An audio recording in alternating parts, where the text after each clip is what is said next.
edición de conferencia de prensa. Comenzó a regir hoy, a correr el plazo de 30 días que tiene la Argentina para llegar a un acuerdo con los fondos buitres y evitar de esta manera un default. A última hora el Ministerio de Economía dio a conocer un comunicado a través del cual se anunció que una delegación estará negociando con el mediador el próximo lunes. Uno de los temas que vamos a tocar hoy en este programa. Mientras tanto vamos a presentar a los periodistas que nos acompañan en este panel, arrancando por Martín Canenguízar del diario La Nación. Mara Laudoña de la agencia Telam y autora del libro Los buitres de la deuda. Pablo de León del diario Clarín. Gabriel Michi de Radio América y CN23. Y Carlos Romero de Tiempo Argentino. El equipo más plural de periodistas de la televisión argentina, como siempre decimos. Y ahora sí pasamos a presentar al invitado de hoy, Diego Bocio. Diego Bocio, buenas noches. Buenas noches. Gracias por venir. No, gracias por invitarme. Vamos a contar quién es. 34 años, nació en Tandil, provincia de Buenos Aires. Es del signo Virgo. Economista recibido en la UBA. Es hincha de Racing. Fanático, enfermo. Inició su carrera política en la provincia de Mendoza como secretario de Gestión Pública. Tuvo un rol clave en la campaña que llevó a la gobernación a Celso Jaque. Y en julio de 2009, director ejecutivo del ANSES, donde sucedió al actual vicepresidente Amado Boudou. Bueno. Vamos a arrancar por las preguntas de nuestro panel, en este caso la de Martín. Bueno, buenas noches, muchas gracias por estar. Buenas noches, Martín. Quería preguntarle sobre el tema de las jubilaciones. Las últimas cifras indican que hay un 75% del padrón de jubilados que cobra el haber mínimo, que es de 2.477 pesos. Si bien claramente hay muchos más jubilados que hace 10 años, ¿no cree que es una deuda todavía del gobierno que la gente cobre una cifra que claramente no le alcanza para vivir, digamos? Yo lo primero que quiero aclarar es la cifra. El 53% de los jubilados cobra la jubilación mínima. No es lo mismo que el 75%. Segundo, evidentemente en estos años hemos apostado mucho y ha sido para nosotros una prioridad los jubilados. De hecho, vos que conocés de temas económicos, sabés que desde el 2003 a la fecha se multiplicó, se duplicó el presupuesto que asignamos todos los argentinos a pagar jubilaciones y pensiones. Pasamos de 4 puntos del PBI a 8 puntos del PBI. Eso se debe, como bien vos lo dijiste, a duplicar el número de jubilados y fundamentalmente incluir a aquellos jubilados que no podían jubilarse por distintas razones en la Argentina. Muchos dicen que son jubilados truchos, para nosotros no tienen nada de truchos, son argentinos y argentinas que en algún momento de su vida trabajaron, aportaron y por distintas razones el Estado no podía darle lo que correspondía, que era una jubilación. ¿Que queremos que los jubilados ganen más? Sí, seguro, pero también quisiéramos que haya más aportantes, más contribuyentes al sistema. El sistema pasó de 4,5 millones de aportantes a casi 10 millones de aportantes, que es lo que aportan permanentemente al sistema de seguridad social en la Argentina. Eso significa que aumentó y se duplicó la cantidad de aportes y contribuciones, pero también que necesitamos seguir creciendo. Y eso me parece que es un desafío para todos los argentinos y sobre todo que implica no solamente la voluntad del Estado en cuanto al diseño y a la exigencia del aporte y la contribución, es decir, la fiscalización, sino fundamentalmente una cuestión cultural. Y tengo miles de ejemplos en donde muchas veces los argentinos, por pagar un peso menos, muchas veces incurren en evasión, incurren en no aportar y contribuir, y eso implica menos recursos para la seguridad social. Esto es la falta del sector privado, pero del lado del Estado está la ley de movilidad, que establece, si no me equivoco, 2 aumentos anuales del 11%, digamos. Establece 2 aumentos anuales. 2 aumentos que según una fórmula, en este momento da más o menos un 11% semestral. Sí. En los primeros 5 meses del año, según el INDEC, el aumento de la inflación de los precios ha sido del 13%, digamos.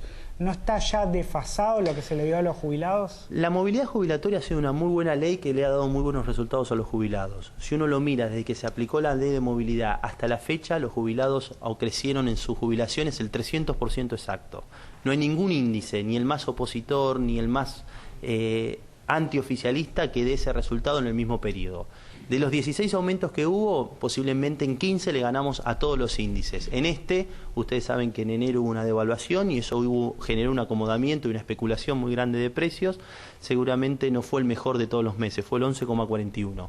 En septiembre próximo va a haber un nuevo aumento y esperamos que esa situación se corrija, y la verdad que la ley de movilidad ha sido buena y viene a subsanar una situación muy compleja de muchos años de un Estado en retirada que no permitía que se actualicen las jubilaciones. ¿Y a usted no le parece que de repente podría hacerse un pago extra o discrecional por parte del Poder Ejecutivo en vistas de que quedaron desfasados respecto a la inflación de este primer semestre? Mire, para nosotros sería muy fácil prometer cosas que después no se pueden sostener en el tiempo o que efectivamente nos incurrieran en una situación de desfasaje. Me parece que lo importante es cumplir con las obligaciones, cumplir con la ley. La ley ha dado muy buenos resultados y efectivamente nosotros hemos tenido una política de incluir a aquellos que no se incluían, de darle movilidad y resolver una situación de fondo en el sistema previsional argentino, y finalmente cumplir con una norma que, vuelvo a repetir, ha sido buena para todos los jubilados, y esperemos que el próximo semestre se actualice conforme corresponde y conforme a las variables de la macroeconomía. La ley tiene dos elementos centrales: si hay actividad económica, mejora la performance de la ley,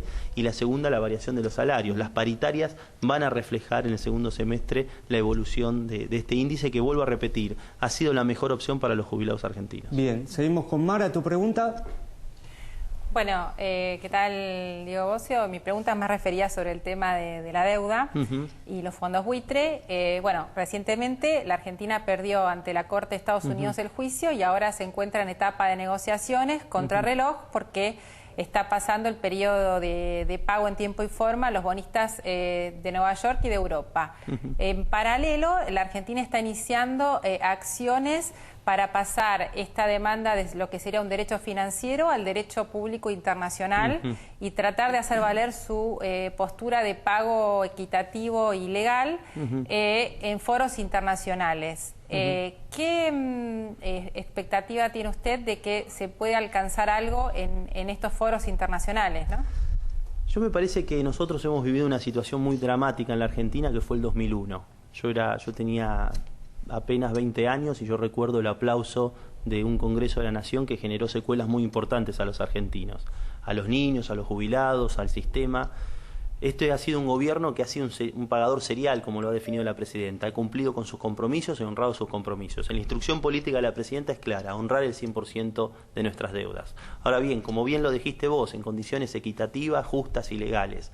Y en ese sentido confío en la actitud y en el profesionalismo de los funcionarios del Ministerio de Economía para resolver, en el marco de la instrucción política que ha dado la Presidenta de la Nación, una situación compleja y que requiere de mucha rigurosidad. Por eso vemos al ministro siendo muy preciso y riguroso en sus comentarios y en sus declaraciones.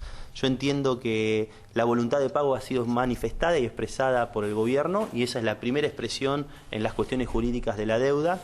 Y en segundo lugar, me parece que hay que defender a la Argentina. Nosotros no queremos volver a esa situación del pasado, a esa agenda del default, a esas cuestiones que efectivamente han tenido y han generado mucho dolor en la Argentina y que muchas veces no nos han permitido apuntalar el desarrollo. Me parece que hemos sido un gobierno que hemos mostrado una capacidad de pago sobre la base de la responsabilidad de pagar en tiempo y forma. Y creo que los foros internacionales son una verdadera apuesta a conseguir estas condiciones de trato equitativo, justo y legal, a la cual tenemos que abordar en el marco de las condiciones y la decisión política de la presidenta. ¿Cuál es la situación? Yo le quiero contar mi situación. Sí. Nosotros en su momento fuimos embargados con el juez Griesa y ese embargo fue apelado en segunda instancia. Rápidamente nosotros logramos un fallo favorable. La Corte, como en este caso, no aceptó el fallo, con lo cual quedó firme la situación del fallo de segunda instancia de la Cámara de Apelaciones de la Ciudad de Nueva York, y en definitiva dijeron y dictaminaron que los fondos de ANSES no son embargables. Y hoy mi principal preocupación es justamente que los fondos de ANSES se preserven, que crezcan. Pasaron de 80.000 millones de pesos en aquel diciembre del año 2008 a más de 410.000 millones de pesos en la actualidad. Y me parece que ese ahorro que tenemos todos los argentinos para sostener el sistema de seguridad social debe seguir en ese sentido y en ese camino, y debemos en ese sentido trabajar fuerte y con este criterio. Pero quiero llevar tranquilidad a mucha gente porque tenemos un gran activo ahí y hay que cuidarlo y hay que preservarlo. Esa es una parte en bonos que ANSES no pudo cobrar hoy. No, bueno, nosotros tenemos activos que están bajo la ley Nueva York, el gobierno nacional, el Tesoro Nacional pagó en tiempo y forma, y como es la dinámica y el fallo judicial, efectivamente se cobrará en el momento que sea oportuno. Lo que entiendo es que la Argentina ha demostrado su capacidad de pago, y si un juez no la permitió, evidentemente tendrá que accionar la justicia como corresponde. Ahora, de esos 404.000 millones de pesos que hoy están en el Fondo de Garantías de Sustentabilidad, hay un poco más del 60% en bonos y títulos. En bonos y en títulos públicos de todas las especies. Bien. Ley local, ley nacional, ley extranjera, en todos los bonos que puedan existir en el Tesoro, ANSES tiene una partecita. Ojalá que no haya que llegar a esa instancia bajo ningún punto de vista, pero ¿no están preocupados en la ANSES por un posible deterioro de los valores de esos bonos? Nosotros estamos trabajando en la medida que el Ministerio de Economía lo requiera, coordinando acciones, coordinando mecanismos de financiamiento, y hay una decisión política de la Presidenta de la Nación, pagando en tiempo y forma las obligaciones, como lo ha demostrado el día jueves cuando depositó en la cuenta del Banco de Nueva York la disponibilidad de recursos para que cobren los bonistas. En definitiva, lo que está haciendo el gobierno, y me parece que en estos días hay una audiencia, es pidiendo condiciones de diálogo que sean justas, que respeten la soberanía argentina, que respeten las leyes argentinas y que respeten el accionar de los funcionarios públicos que tienen que actuar conforme a la ley argentina. Muy bien, vamos con Pablo de León. Bueno, yo después de 2 especialistas en economía me voy a ir a la política, porque ellos lo hacen mejor que yo. El día viernes se conoció que el juez Lijo dictó el procesamiento del vicepresidente Vudú, alguien a quien usted conoce. De hecho, las placas decían que lo sucedió en la ANSES, pero aparte es el vicepresidente de esta gestión. ¿Le preocupa el hecho de que el vicepresidente de esta gestión esté procesado y esté en funciones? Mire, yo no puedo hablar mucho porque no conozco ni la denuncia, ni conozco el expediente, ni conozco, tampoco no tengo conocimiento en profundidad del fallo del juez Lijo. Yo me parece que es importante y responsable en el momento institucional que estamos viviendo que la justicia actúe, que la justicia, el vicepresidente de la Nación se presentó espontáneamente o pidió adelantar su indagatoria, que es un mecanismo de defensa, pidió que las cámaras lo acompañen para contar lo que él entiende que fue la realidad de los hechos, y la justicia se está expresando y se ha procesado. El procesamiento, como ustedes saben, es una probabilidad. Para que haya justicia tiene que haber certeza, y la Constitución de la Argentina es clara. Todos son inocentes hasta que se demuestre lo contrario. Me parece que en el marco de la responsabilidad tenemos que esperar que la justicia actúe libremente, y además actúe sin condicionamientos, ni de la opinión pública ni de los medios, que actúe conforme a la ley y conforme al marco jurídico que se deben expresar los jueces federales. ¿Y pero qué condicionamiento puede haber en que esto se difunda? Muchas veces usted sabe que muchas veces los jueces actúan condicionados a la opinión pública, y en definitiva, y esto no es solamente en Argentina, pasa en todos los países del mundo. Me parece que se habla mucho al respecto, y yo lo que tengo para aportar es eso, que la justicia actúe, que actúe libremente y que avance como tiene que avanzar. Me parece que el vicepresidente de la Nación se presentó oportunamente a la indagatoria, que es su mecanismo de defensa, y vuelvo a repetir, la Constitución es clara. Todos somos inocentes hasta que se demuestre estrictamente lo contrario. Y una sentencia tiene que hacerse sobre la base de certezas. El proceso, como ustedes saben, es una probabilidad. La certeza lo dará la justicia, y bueno, hay que ver si el proceso queda firme. Hay distintas instancias, entiendo que va a apelar, y que bueno, lo sigo por los medios como quizás muchos de ustedes. ¿Teme que esto afecte el funcionamiento del Senado? ¿Se tiene que tratar la moratoria jubilatoria? ¿Hay expectativas sobre un proyecto importante? No, en absoluto. De hecho, hay otros funcionarios y otros, hay legisladores que son procesados, que han sido procesados, hay el jefe de gobierno, lo digo por Sturzenegger, por Aguad. Hay distintas instancias, por eso hay que ser respetuoso de la Constitución Nacional. Me parece que en un sentido amplio lo estoy diciendo y en un sentido estricto. Bien, seguimos. Gabriel Michi. ¿Qué tal? Bocio, buenas noches. Lo que quería preguntarle es sobre el tema del costo político que hoy puede producir el efecto del procesamiento del vicepresidente Amado Vudú. ¿Cree que el gobierno va a pagar un costo muy alto por esta situación? Y en todo caso, ¿qué opina de lo que dicen los referentes de la oposición, que Vudú tiene que dar un paso al costado, ya sea tomándose licencia o renunciando al cargo de vicepresidente? Yo vuelvo a repetir lo que dije antes, que actúe libremente la justicia. Me parece que no soy un analista político. Todos los días yo administro el 40% del presupuesto nacional. Todos los días nos tenemos que levantar con un equipo de gente a que efectivamente se dé cumplimiento a un proceso y a leyes y a normativas que tienen que ver con la seguridad social. Con lo cual Me parece que lo importante es que hay una presidenta que está tomando decisiones, que está todos los días junto con sus funcionarios, no solo tomando decisiones, sino ejecutándolas y llevándolas a la práctica. Y esa es mi tarea fundamental. La verdad es que el resto me parece que forma parte más de un proceso de análisis político del cual yo no formo parte. Yo formo parte de un espacio político que tiene como liderazgo la presidenta, formo parte del Poder Ejecutivo, que es unipersonal, lo lidera la presidenta de la Nación, y la presidenta lo que está haciendo es inaugurando obras, permitiéndonos que llevemos adelante programas como Procrear, en donde miles de familias están haciendo su vivienda, llevando adelante un nuevo plan de inclusión jubilatoria. El martes pasado estuve en el Congreso defendiendo ese programa y ese accionar que me parece que va a permitir que más de 500.000 nuevos jubilados tengan la oportunidad de jubilarse. Me parece que son las cosas relevantes. El resto quizás forma parte de más interés de la prensa y bueno, son cuestiones que pasan. Seguimos, Carlos Romero. Sí, Bocio, bueno, usted recién mencionaba las actividades que lleva adelante en su cargo frente al ANSES, que recordemos es un cargo que, además de manejar una enorme cantidad de fondos, también tiene en su manejo planes, digamos, auspiciosos como el Procrear o incluso la movilidad jubilatoria. En función de esto también se lo evalúa usted como un posible candidato, o precandidato, mejor dicho, a gobernador por la provincia de Buenos Aires. Hasta ahora esto son lecturas que hacen algunos políticos o incluso algunos dirigentes cercanos a usted, pero quería preguntarle puntualmente a usted qué opina de esta posibilidad, si es algo que la atrae o que tiene en cuenta. Son dos cosas, me parece importantes. La primera es, como dije recién, yo tengo una gran responsabilidad que me dio la Presidenta de la Nación, que es administrar una parte importante de los recursos de los argentinos. Eso significa una responsabilidad y significa no solo la responsabilidad, sino estar permanentemente al pie del cañón en un montón de cuestiones. Se entregan computadoras en todas las escuelas públicas secundarias, estamos haciendo el plan más ambicioso y más grande de viviendas, de construcción de viviendas, desde en la historia del banco hipotecario, desde el plan Eva Perón de los años 50, estamos récord de jubilaciones, estamos en marco de un nuevo plan de inclusión jubilatoria.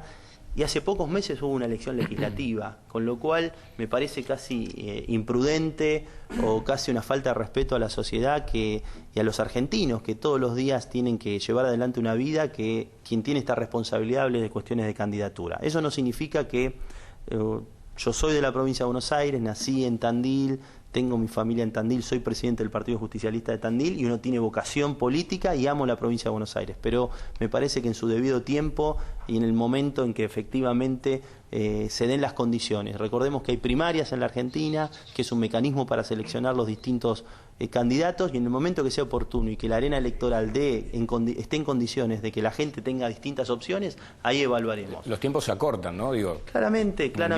Mundial de por medio, digo, los plazos son Sí, pero me cortos. parece que la ansiedad es más de la prensa y de algunos sectores propios de la política que efectivamente de la sociedad. Me parece que tenemos que ser claros. Y nosotros mañana tenemos que empezar 250 casas en toda la Argentina y tenemos que atender a casi 200.000 personas que atendemos diariamente en la ANSES. Y tenemos que seguir poniendo en marcha un plan como Progresar, que hay más de 438.000 chicos que cobran todos los meses. Me parece que esas son las cosas que por lo menos a mí me ocupan primordialmente.